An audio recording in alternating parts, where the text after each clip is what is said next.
colleagues and listeners, here we are, part 3 of a 4-part series, and I'm here with somebody who needs very little introduction, but I will do in a minute. But he's also a huge industry personality, and I'd like to say a friend that I've known for a long time, got a lot of respect for him.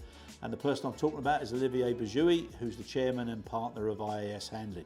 Olivier, as always, lovely to see you, but even nicer to see you here in Madrid. Hi, Chris. Well, it's a pleasure too. Yep. I mean, it's always nice to see some old friends, industry partners, for so many years.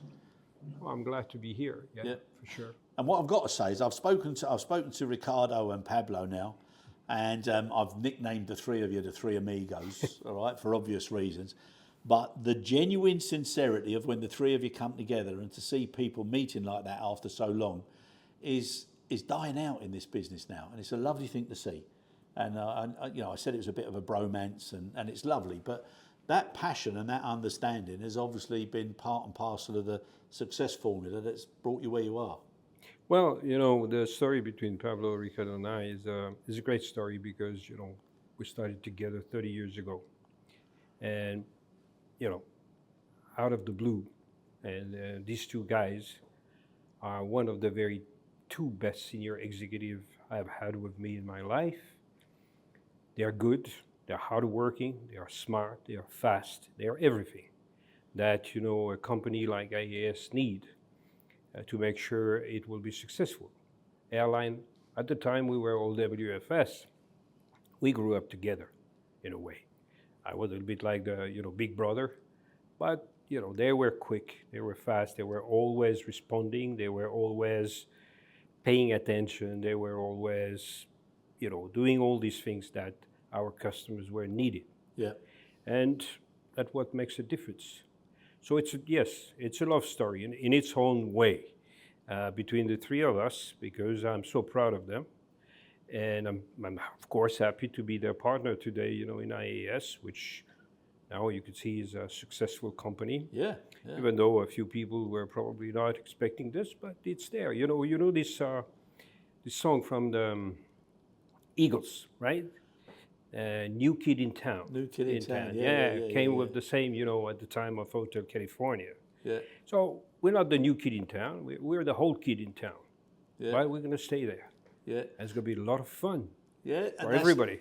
I like the fact that you said it's fun. Also, one of their other songs, Desperados. You're not Desperados anymore because now you got your front line. Yeah, it's beautiful. Well, you mean the Three Amigos are the Desperados? That's what you mean, right? It, yeah. But it's lovely, and I've got to say, I said to the guys to see the fulfillment of what you need in a warehouse without it being over complex. Mm-hmm. And the way you've managed to balance your customers to optimize the facility. The space. Well, great. I mean, it's great. I always thought, Chris, and you know that because we know each other for such a long time, and you've been my customer. Yeah. I think it's a very simple business. It's a cargo shed is just a shoebox. Yeah. Coming on one side, going on the other side, as fast as possible. And as efficiently as possible. Of course, there's a number of things to be done, but if you do it simply, smartly, it always works. And I think this is what the customer expects. I've always been expecting.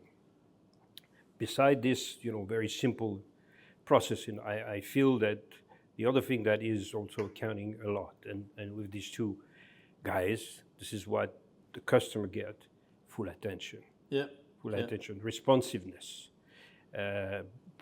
Attitude makes a big difference. So a simple warehouse, efficient one, attitude in simplicity are the recipe, for this business. Yeah.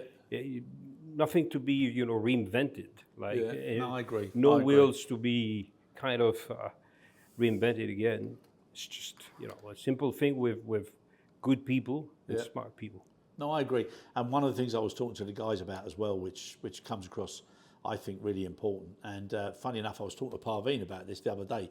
We were talking about how sometimes it's so nice to talk to people again.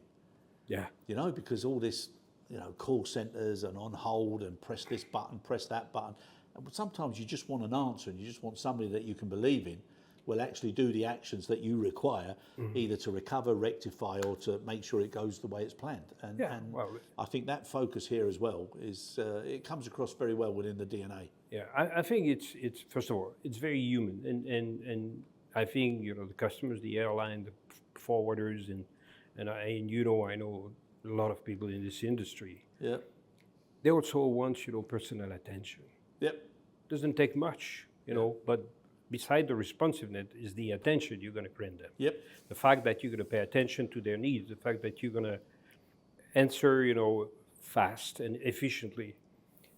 It's a question, again, it's just a question of attitude with your customers, and that's their expectation. I think the human factor is still there. Yep. I agree with you, a lot of things now, video and stuff, but the human factor is still. And the second thing, which is essential, that's based, on probably how long has been your career, how much people knows you, the trust. Yep. Yep. When you say, I do this Yeah. in this business, then do it. Yeah. It's not, you can promise everything, you can, if the result is not there, if the quality you pretend you will deliver is not there, then there's no trust. Yeah, no, I agree with you. I agree with you. And so many things are happening now in the industry, which is a shame. I mean, it's just the way things have transpired. But with training, with people's approach to work and what they want, what they don't want, how much support do they get? All these pressures that the industry's got now. It's going through a tough time when it comes down to safety issues, customer centricity, people being satisfied with where they work and wanting to stay with a company. Yeah. It's huge challenges now. Well, I think you said people are. It's a challenging time. Yes, it's true.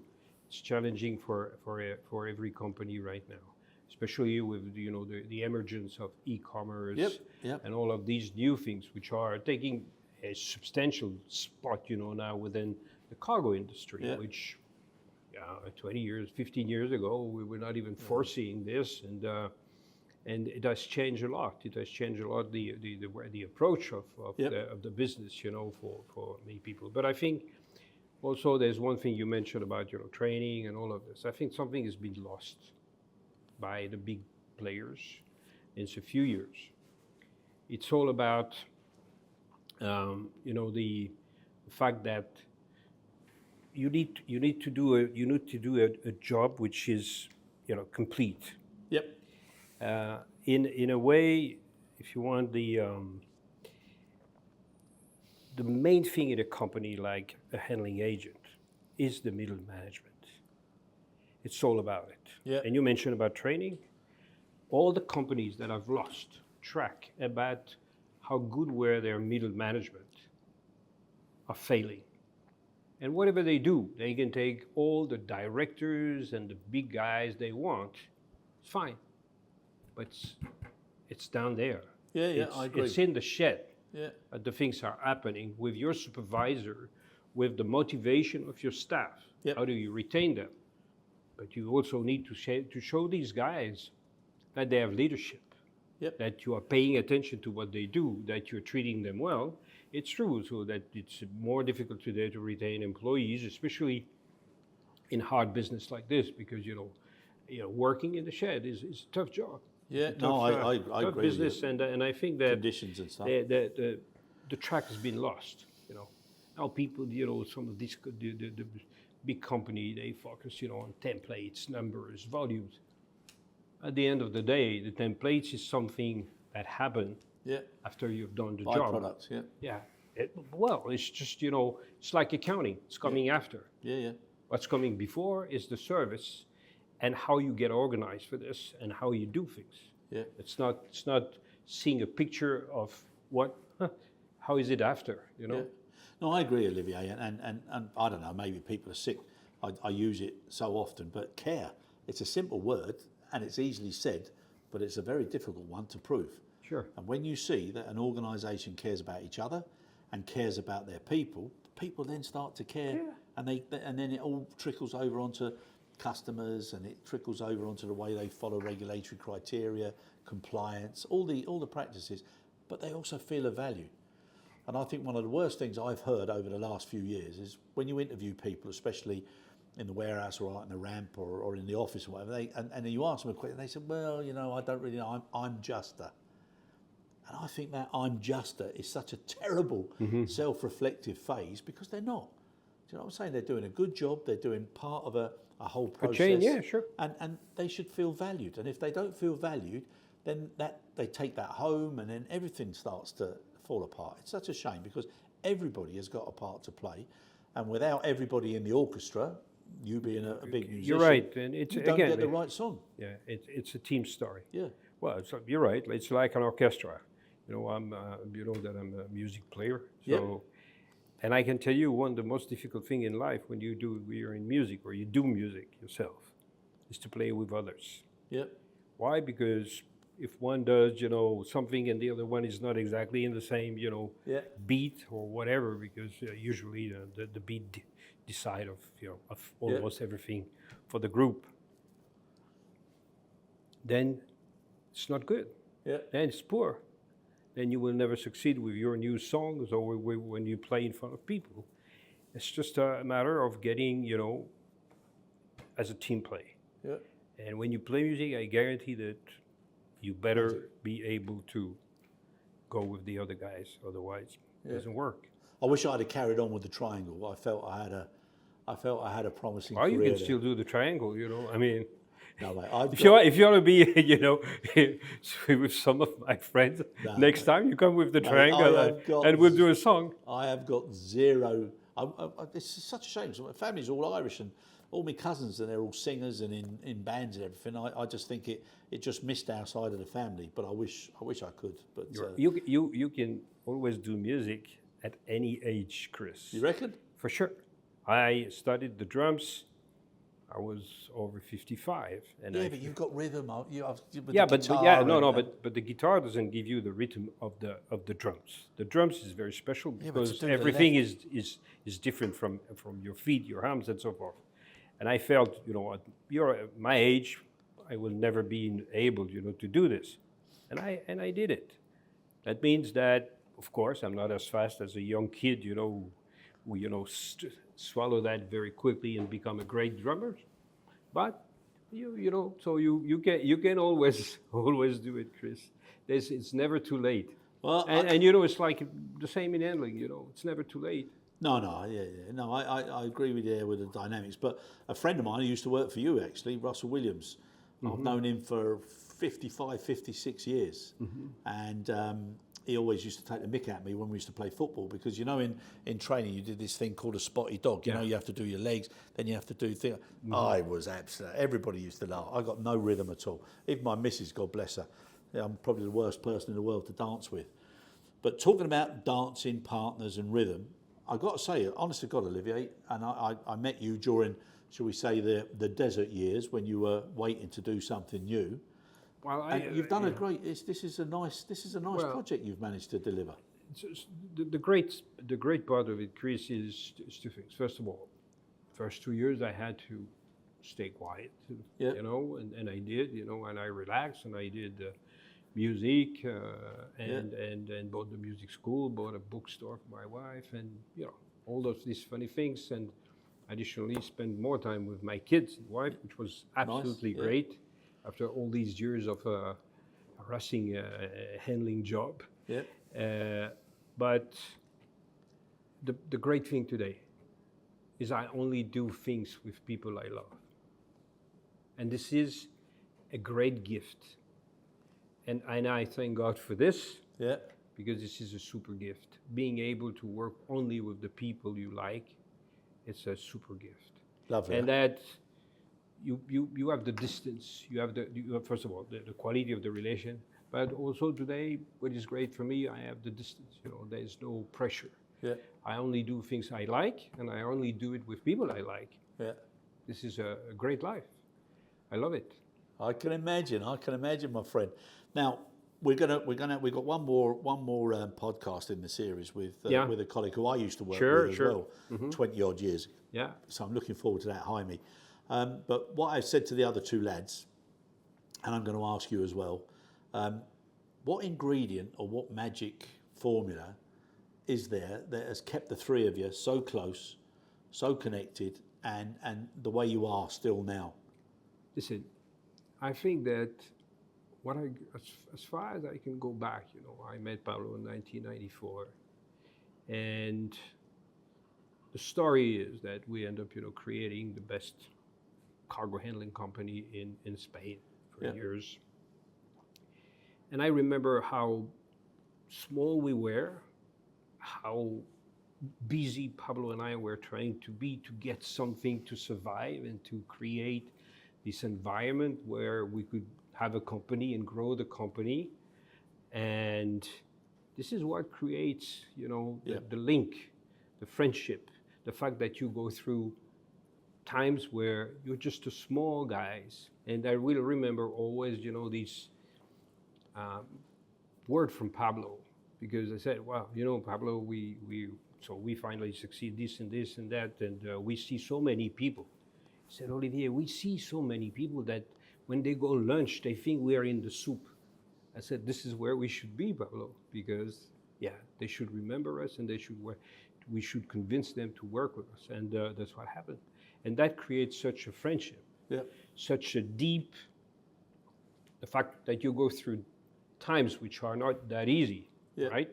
And with Ricardo the same. We started Barcelona with almost nothing, created a superstation, and this is the ingredient. This is the only ingredient, and we, of course, became friends and so close that and today it's such a privilege to work together again, to have something together, and I think this is maybe the most important side of it.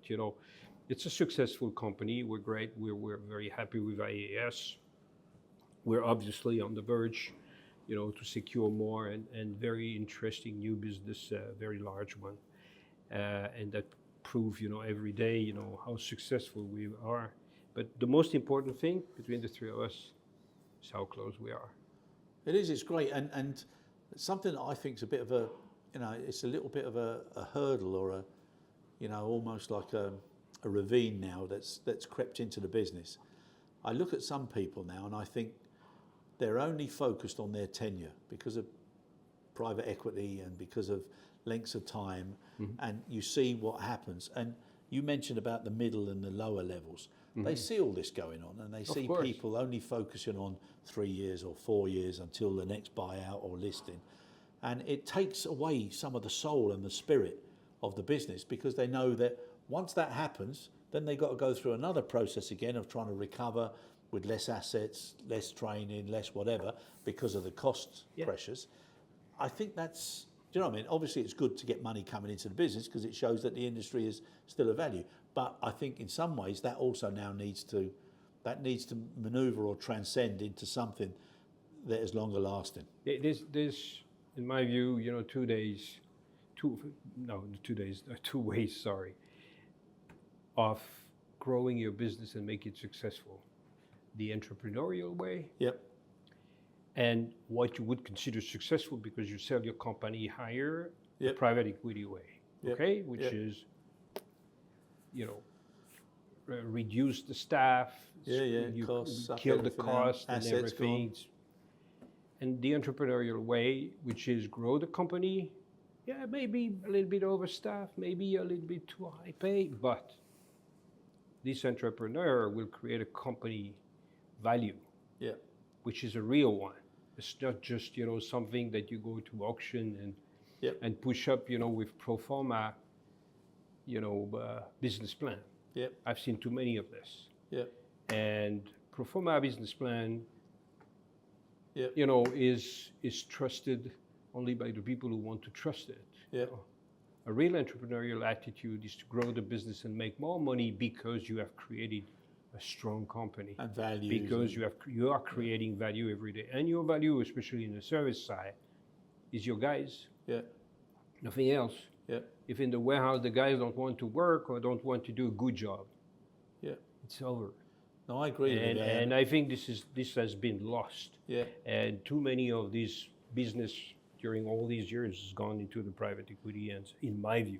I agree. And with some colleagues who this will probably be the first time they've heard me say I like working with them as well, and I like them as individuals.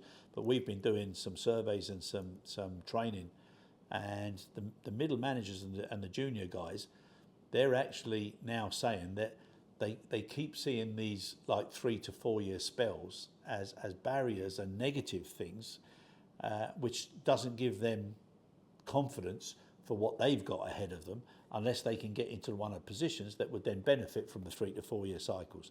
So it's a pretty negative thing. Of course, and it's a shame because that will stop people coming in. Yeah. Well, not only it's a negative thing because it would stop people coming in, and it's already a difficult work, Yep. and therefore, people look after the COVID period, whether, how many people didn't come back to this business. Yeah. And you're right, these things, with private equities, with the attitude, of the ownership, Yep. is killing the spirit. Yep. Because people need leadership. People need people that they trust, Yep. and that will take them to another level. I built up, the first group, which you remember, with people that were working with me from 1984 onwards, that became, top senior guys. Yeah. Because they were capable of doing it, and they were trained for that. But nobody ever lost the respect, hopefully, to the middle management and to the warehouse guy. Nobody ever. And this is what makes the success. Yeah. Today, Yeah. it's all about, numbers, Yeah. templates, pro forma. But a piece of paper, it's nothing to do with a good We warehouse. need to put. Yeah, I think in a lot of areas we need to re-energize and put the soul back in, and like you said, also enjoy what you do. Enjoy what you do and have fun. Because otherwise, it will come from the small companies. Yeah. This spirit it can be there. Yeah. Big guys, Yeah. I think it's gone. And time goes by so quickly. You Yeah. need to enjoy what you're doing.